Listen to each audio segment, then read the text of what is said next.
My entitled wife gave away my tent to her friend, which I was selling. Now she has to pay for it out of her own pocket because she didn't want to ask her friend for the money. My wife has a bad habit of giving away or lending out things that don't belong to her. I've lost count of how many times I go to look for something of mine only for her to say she lent it to somebody. She also takes forever to get the item back.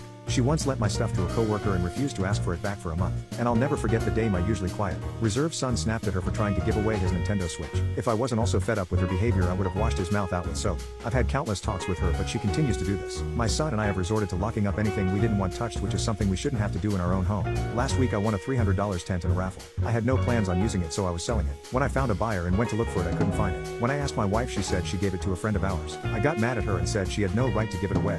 Her defense was, since I didn't spend money on it and was I planning on using it, it made sense to give it away for free. I told her that wasn't her decision to make, but she just kept repeating herself. I had enough of this and said she was either going to pay me herself or get the money from who she gave it, and if she did not, get law enforcement involved. Since she'd rather die than ask a friend for money, she paid me out of her own pocket. This issue eventually